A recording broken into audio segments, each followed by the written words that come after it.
Hello, and welcome to the 404 Media Podcast, where we bring you unparalleled access to hidden worlds both online and IRL. 404 Media is a journalist-founded company and needs your support to subscribe. Go to 404media.co. As well as bonus content every single week, subscribers also get access to additional episodes where we respond to their best comments. Gain access to that content at 404media.co. I'm your host, Joseph, and with me are the 404 Media co-founders, the first being Sam Cole. Hey. Emmanuel Mayberg. What up? And Jason Kebler. Hello, hello. The merch is here. The merch is here. Merch alert. It's here. And which merch is that? That's the new designs. The new stuff, the old stuff, restock. It's a lot of stuff. I'm flying going off the shelves. Yeah, I mean, get it while you can. But if you pre-ordered, I'll be mailing it probably today. Hopefully today. Hopefully it'll be in the mail by the time you hear this. What does that process involve? You go to the place we buy it from, and then you throw it into a bunch. You have a whole system. I mean, honestly, it involves me printing out many labels and sticking them on these green envelopes, and then digging through boxes and seeing what people ordered and send them. It's extraordinary. It's a lot of work. It's a lot of work, I will say. But I do have it down. I have a cool label maker. I put stickers in them, which you can see here. See and hear for audio listeners. He's flicking them around, and now he's walked off.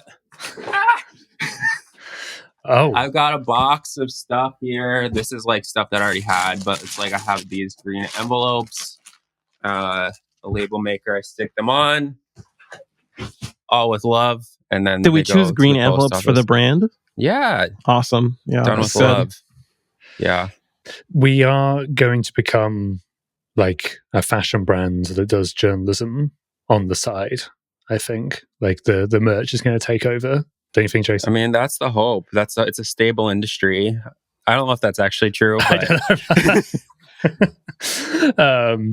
and with tariffs and everything. It's just people need clothes, That's true. All right, yeah, get your orders in if you want some merch. I'm definitely going to get one of the new sweatshirts. Very other brief bit of housekeeping, shameless plug. My book is coming out in paperback on November 11th. It's about how the FBI secretly ran an encrypted phone company to wiretap the world in the largest sting operation ever. You've probably heard me talk about it a bunch. The paperback comes with loads more detail in the epilogue. I spoke to more government officials, more people directly involved in selling the phones, all of that. So you can get an updated copy there. And of course, being paperback, it's going to be probably easier to carry around with you and read. I'm just going to give this discount code to 404 Media listeners as well. If you use the code WIRE20 at the link in the show notes, you get 20% off. I'll put it in the show notes as well. Shameless plug. I will move on. Can we do another shameless plug now, Emmanuel, for a friend's book? Another shameless plug for Becky Ferreira's book called First Contact, The Story of Our Obsession with Aliens. Becky writes the abstract, which is our science newsletter. Everybody loves the newsletter. To know Becky is to love her. She's such a beautiful, wonderful writer. I am reading this book right now, and it's no different. I don't know what I was expecting. I never really talked to Becky about the book, but it's not what I expected. It's really more a work of anthropology about what our obsession with aliens is about and where it comes from and what it has meant throughout the ages. And it's just really beautifully written and just includes a ton of really interesting, surprising research that I had no idea about. So highly recommend that. It's on Amazon. It's on every bookstore, hardcover, Kindle, audiobook. Please get it. And we are launching a new interview podcast. I mean, it's going to be on the same feed that you're listening to now, but then you've already got a tease of this from Jason did an interview about Windows 10. I did one ages ago with the head of Signal. Sam did one about Pornhub, I think, even before that. But we're going to be doing more of those every week. And I bring that up because one of the people on the show will be Becky, right, Emmanuel? Yeah, we'll do a deep dive into her book, and I'm really looking forward to that. All right. Sounds good. Let's get to this week, this exhausting week. We record this on Tuesdays, and it already feels like it's Friday because so much has been going on. But the headline of this one, that Jason wrote, is Grokipedia is the antithesis of everything that makes Wikipedia good, useful, and human. Jason, what do people see when they go to grokipedia.com? I mean, I believe it's dark mode only. Like it's a black window with a search box, and it's just like search for, it's like Wikipedia. Like it's a clone of Wikipedia is what they are attempting to do. All right. But what is this then? So you go there, and I'm going to do some searches while you're talking because I haven't poked around it yet. But what is Grokipedia? I'm sure people can guess from the word grok in it.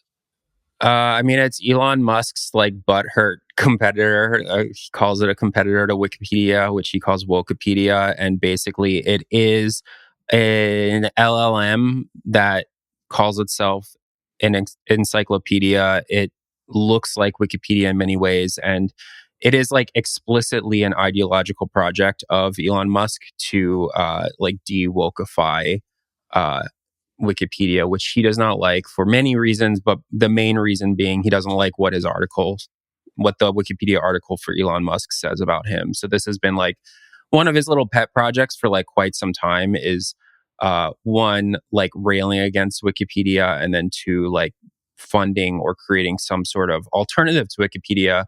But of course, as denoted by the name, Grokipedia is entirely AI generated. It is not like Wikipedia at all in terms of form or function. It's as though you just like told an AI to make something that looks like an encyclopedia, and it turned out exactly how you might think it would turn out. And to belabor the question, how did it turn out then? It's just like a bunch of inaccurate crap. Like, what are we talking about? So what it reminds me most of is Google's AI summaries, honestly. It's like you type something into a box and then there's, an article, or it's trying to like answer a question at the top. The difference is that Grokipedia is like a website in that it has articles on bespoke topics. So right now it says that there's 885,000 articles available. So if you type in Twitter, like there's a page for that. If you type in, presidents of the United States, there's a page for that. And the page is not changing like based on an inquiry. So it's not like a chat bot. It's like a static website that has been created with AI generated content. It is pretty minimalist. So again, it's like, black screen, white text. There's no images. There are not really links. Yeah, there's not links in line, or they have the little citations like they do on Wikipedia. So like it does say where it's taking the information from. Notably, like links to Wikipedia itself seem to be banned. There's been a few places in articles where it has leaked some of the like internal instructions for Grokipedia, and it says like, "Oh, I'm not allowed to cite Wikipedia." And they also have like little headlines, like Wikipedia does. So I have the Twitter one pulled up. It has like a summary at the top, and then it has a section called history, and it says like founding and early development of Twitter, and it kind of goes on and on and on. As to like whether it's all made up drivel, I mean, I feel like LLMs are getting to the point where yes, there are hallucinations, and surely there are hallucinations in this as well, but it's like people who have dug deep into this have found inaccuracies, but for the most part, it's more that it's surface level, like extraordinarily surface level, like recitation of facts versus it just being like totally all bullshit. There is a right wing slant specifically, and it has been programmed to have a right wing slant. Wire did a good piece about some examples of that, but like. If you like fell onto Grokipedia today and you started like typing things in, you'd be like, wow, there are some facts here interestingly, like every single article is extraordinarily long, which I think is probably a function of the fact that it's AI generated. It like doesn't really know when to stop, I think. And it's, in my opinion, like organized really weird. Um, it just has things like kind of out of order. It puts like quote unquote, like important things like at the bottom of the article. This article on Twitter is like many thousands of words long, for example. And it's just like, I don't know. It's just super surface level, in my opinion. I don't know. Have any of you like played around with it at all?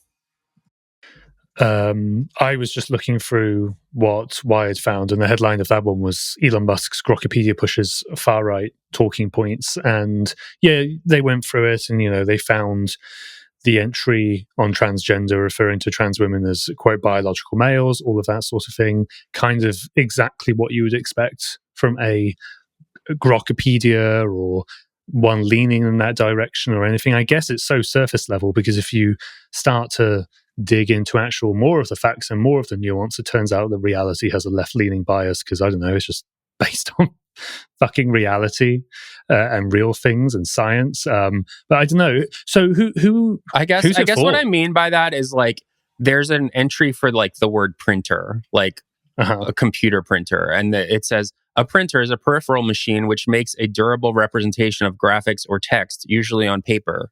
It's like, okay, true. That's good. Like, to know. I mean, it's which is just to say, like, you don't go there and it's not like complete drivel. It's just there's lots of things in here that are not political, just as there are many, many Wikipedia entries about anything you could possibly imagine.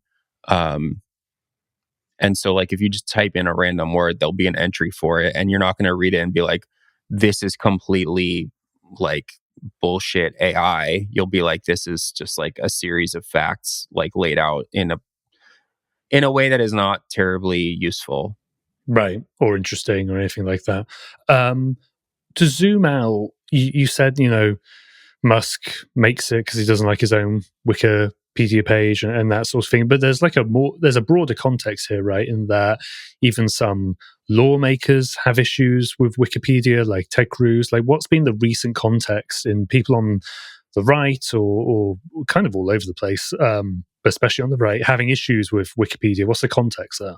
Yeah. So, I mean, Wikipedia is this very international project. And as such, it operates in a lot of countries that have authoritarian governments. And it has a lot of like anti-censorship aspects to it. There are millions of editors worldwide, and they're in countries all over the place. So it's not like that American-centric of an organization. And so they had to try to like resist censorship in Russia, in Turkey, in like a lot of countries all over the world. And interestingly, like one of the biggest threats to the Wikimedia Foundation right now is coming from the United States. And there's been a lot of discussions like at the Wikimedia Foundation, which is the foundation that runs Wikipedia and its related projects, as to like where they should be holding conventions and things like that now. They do them internationally, but there's been discussion about like moving some of them outside of the United States because one, a lot of people who want to come to them can't get visas. There's talk about like, should it be backed up elsewhere? Like that sort of thing, just because Republicans in particular have turned their sights on it. So the background to it is for many years, like rich and powerful people have not liked how they are portrayed on Wikipedia. There's an entire industry of something called paid editing, where it's like reputation management companies try to edit Wikipedia pages to, like make them more palatable to rich and powerful people. This is like extremely against the rules of Wikipedia. So for years, there's been like this idea of reputation management on Wikipedia. It's extremely against the rules to pay someone to edit or to just like edit your own page. There was like this account on Twitter before Musk ran it that was like called Congress Edits. So whenever an IP address from within Congress was caught like editing Wikipedia, it would show what it was. And it was very often like Congress people changing their own pages and things like that.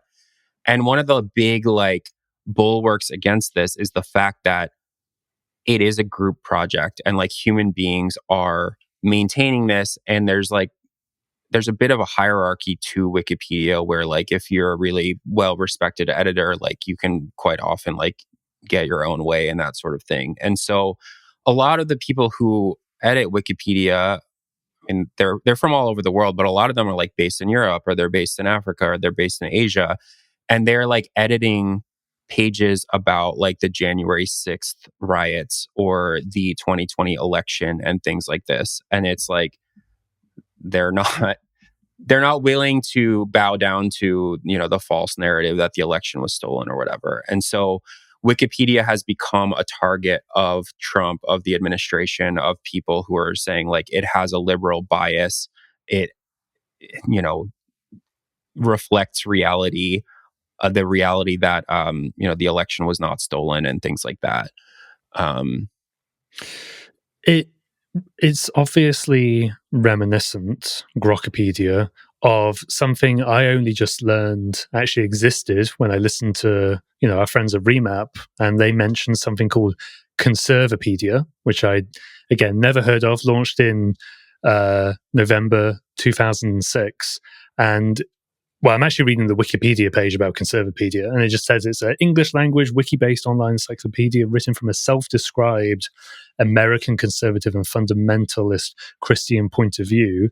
I mean, it sounds like Grokipedia is basically the same thing in that it's ideologically driven, not that it's necessarily exactly the same ideology, but I mean, it's not far off. And it's going to be interesting how it develops and grows over time, I guess. I was going to bring it up as well, and I wanted to pull an article, but for me, Conservapedia is not loading. Is that true for you also? I couldn't get it to load, so then I went to the Wikipedia of Conservapedia. Exactly, yeah. I mean, do you remember that coming out?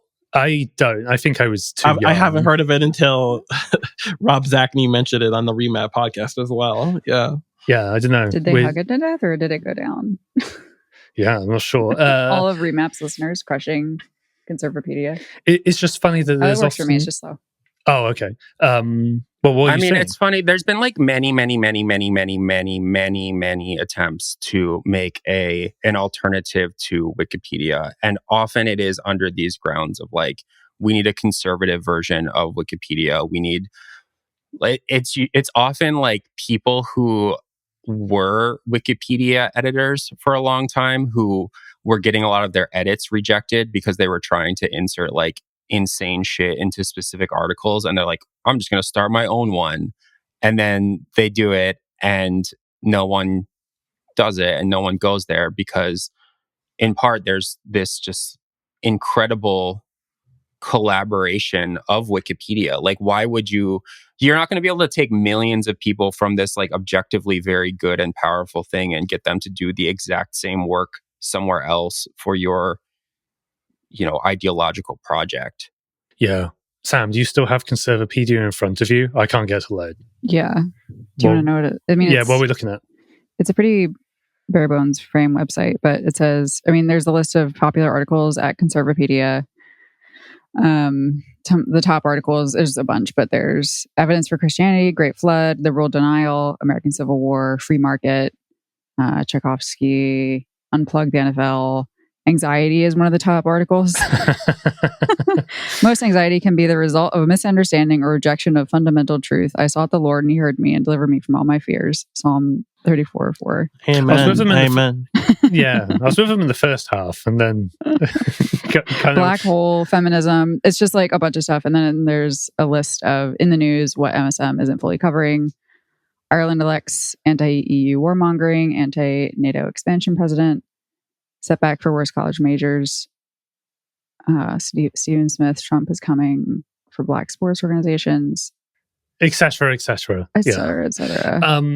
I find it funny that there's often, you know, the idea that Silicon Valley they think they're making something new, but it's like, oh yeah, you know, we did the boring tunnel and it's everybody can get in there. And it's like, dude, you just made a bus or whatever. And like, they can't even make a new right-leaning Wikipedia, because Conservapedia already did that 20 years ago. So. You can work for Conservapedia. There is a job listing. Fill out an application. What's the job? I think it's not paid. Oh, okay. Well. Why would you like to join? And then there's an empty field. Additional comments optional. Well, neither. That's it. Neither is Wikipedia, of course, but that brings me to the final thing I just want to ask Jason, which is that, look, the actual point of your piece is explaining that Grokipedia is the antithesis of everything that makes Wikipedia, good and reliable and important. I mean, I'm sure everybody knows, but what do you mean by that? It's the collaborative nature you were talking about? Like, what is it? Yeah, I mean, I've said this before on the podcast, but I think that this is the biggest group project in the history of humankind, like global project. It's, a nonprofit organization. It's incredibly international. It's for the most part very positive vibes, and it's proven itself to be like incredibly resistant to these efforts to attack Wikipedia, because it has all these like rules and norms and guidelines that are like, they have been set up over the course of literally just many, many years, and like probably the most annoying meetings of all time. Like, if you go to the talk page for any article, you'll see people just talking about how to word something, or like, does this article actually belong here? Or they'll discuss like, should a comma actually go here, and that sort of thing. And that is like pedantic and annoying probably for a lot of people, but it also makes Wikipedia, like it makes it this incredibly human thing. And Emmanuel has done a lot of reporting about how like Wikipedia has been pretty good at resisting AI, for example. And that's partially because you have the collective labor efforts of like all of these people who care very deeply about this thing, who are volunteering to do it, and they don't want to see it taken over by AI. And so what Grokipedia is this like extremely low effort, like it's not even a competitor to it. Like I said that in the article, because it's just like so half-assed. It's like you told an AI to go scrape a bunch of shit, and this is what we turned up with. Yeah, it doesn't seem that Grokipedia is, as you say, particularly high effort at all. It's sort of just churning it out and pulling out on the internet. Well, we'll see how it develops. We'll leave that there. And after the break, we're going to talk about the end of Windows 10 and, the environmental impact that's going to have, but then a bunch of other stuff as well. We'll be right back after this.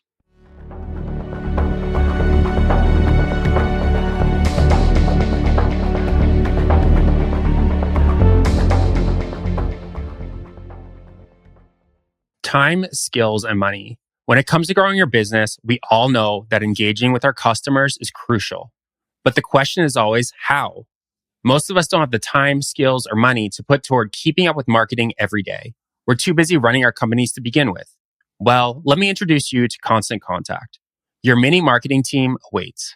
Constant Contact's award-winning marketing platform is here to make marketing way easier and way more effective for small businesses like yours. The best part? You don't need to know anything about marketing. Your struggle with expensive, slow, and unmeasurable marketing is over. With their all-in-one platform, you can create and manage attention-grabbing campaigns in just a few clicks. Email, text, social media, events, landing pages, you name it, it's all in one place. No more juggling dozens of different tools. You also get automated sending, real-time reporting, and tools that actually help drive sales. So you're not just marketing your business, you're growing it.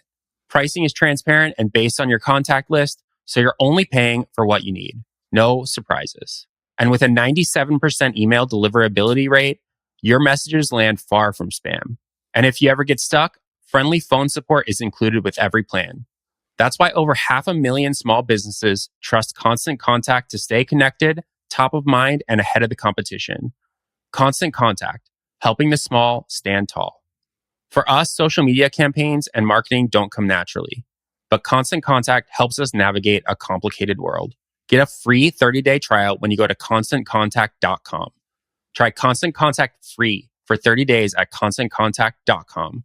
ConstantContact.com.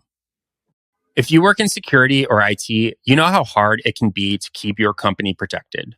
There's lots of devices, identities, and applications to monitor, and employees use technology in different ways, and a flurry of just a bunch of accounts to protect. Sometimes it can feel like the attack surface is just so big, but 1Password makes it easy to keep your company and its workers safe. Over half of IT pros say SaaS apps are their biggest challenge, and with SaaS sprawl and shadow IT, I can see why. That's where Trellica by 1Password comes in. It discovers and secures access to all your apps, managed or not. Trellica inventories every app your team uses and uses pre-populated app profiles to assess risks, manage access, optimize spend, and enforce security best practices. You can handle shadow IT, securely onboard and offboard employees, and meet compliance goals all in one place. I've used 1Password to manage all my accounts for years, and I really wish that I had switched earlier. I don't worry about any of my accounts anymore, and I can't even remember the last time I had to think of a new password. 1Password is trusted by millions of users and over 150,000 businesses, from IBM to Slack. It's ISO 27001 certified, regularly audited, and even has the industry's largest bug bounty. Take the first step to better security for your team by securing credentials and protecting every application, even unmanaged shadow IT. Learn more at 1password.com/404. That's 1password.com/404, all lowercase.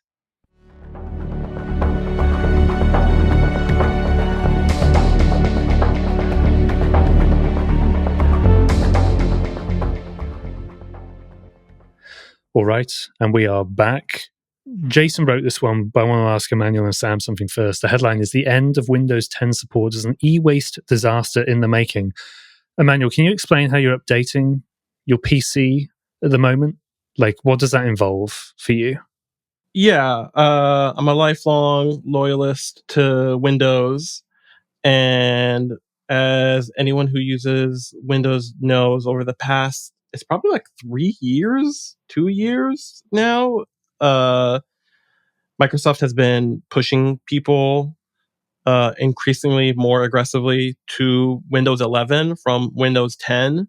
And I think last week was the last security update, which, again, as a lifelong Windows user, this is the most aggressive transition that I think I've seen the company make. Like, I think it's still the most used operating system in the world. I think there's still machines out there running 95 and 98 and 2000. Yeah, my gaming PC. Yeah. But it's like ATMs and, like, I don't know, probably whatever manages our nuclear defense and stuff like that. But because it's so widely used, there's, probably decades of support after they move on to the next operating system. As a user, I never felt so aggressively pushed to, like, you need to get the new one. And I honestly wouldn't, but my computer started crashing.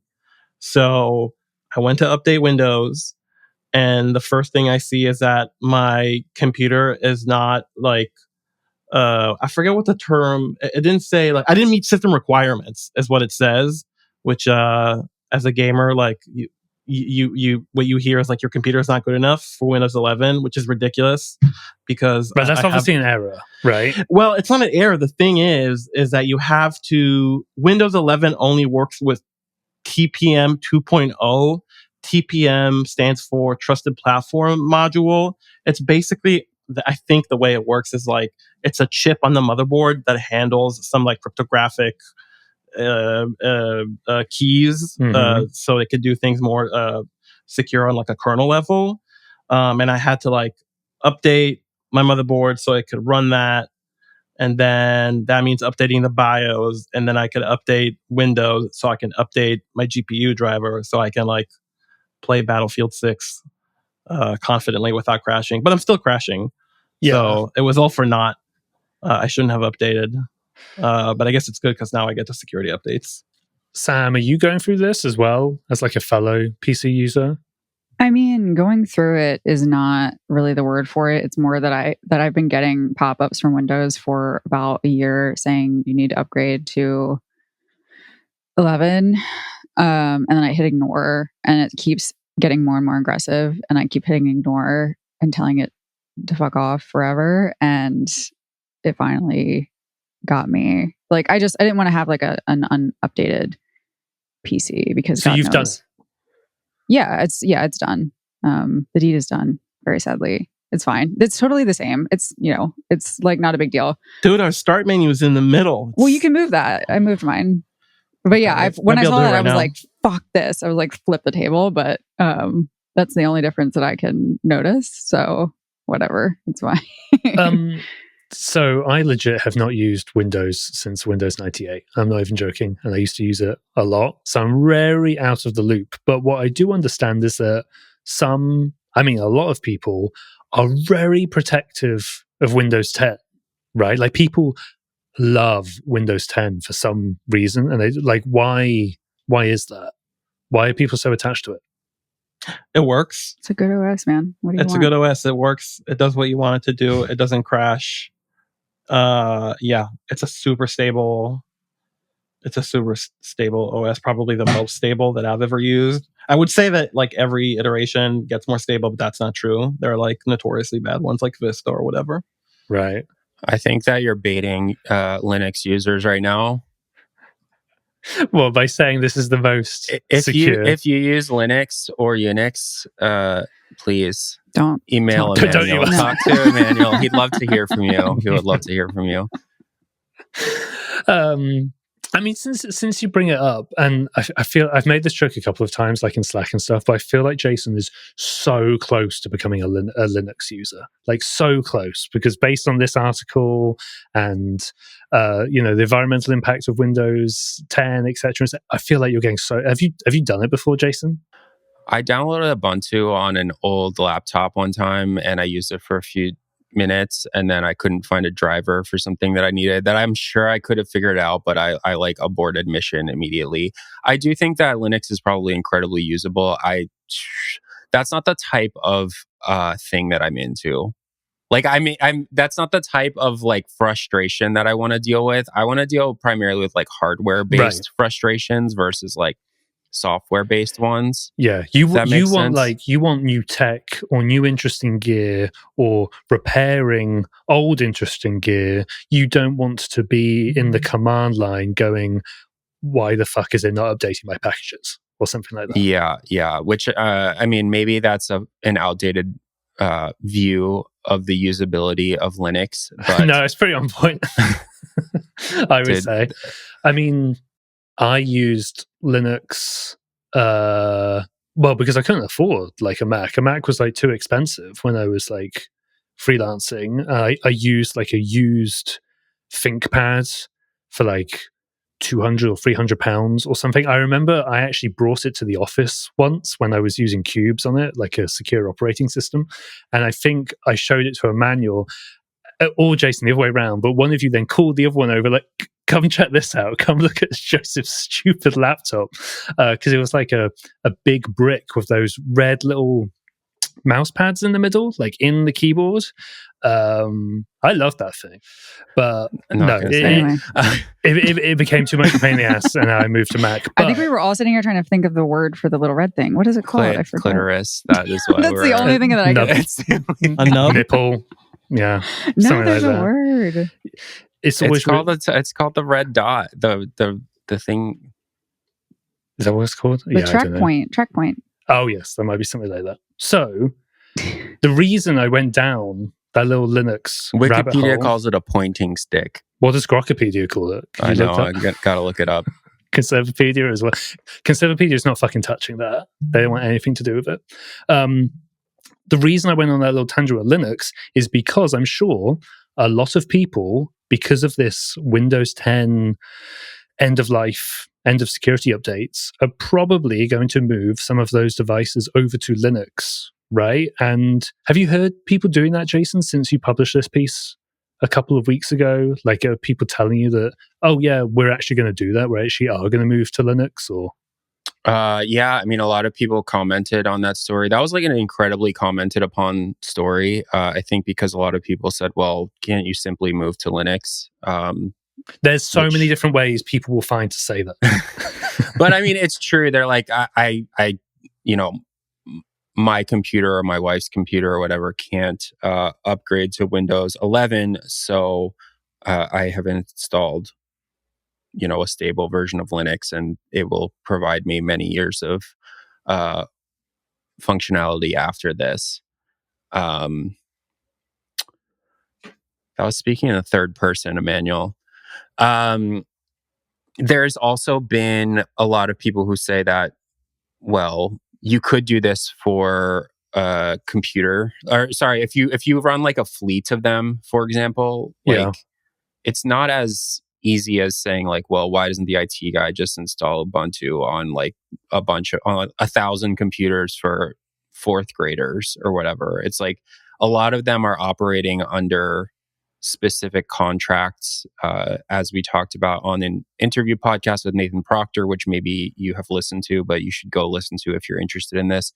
A lot of them have like security guidelines that are binding. And so it's like, if you work for a local government or something, like if you're not able to get the latest security updates, you have to get rid of those computers. And so that's what's happening to a lot of these. I've also heard of people who have figured out how to update Windows 10 computers to Windows 11 when technically they don't meet like the minimum specs and they're not able. It's like, go to the command line, delete XYZ thing, and you can just like do it anyway, which I also don't think is a solution at scale. I think that by and large, like we're talking about a lot of computers that are either owned by people who don't update their hardware very often, or enterprise buyers of hardware that are, kind of bound not just by the hardware that they have, but by different contracts and different laws and regulations and things like that.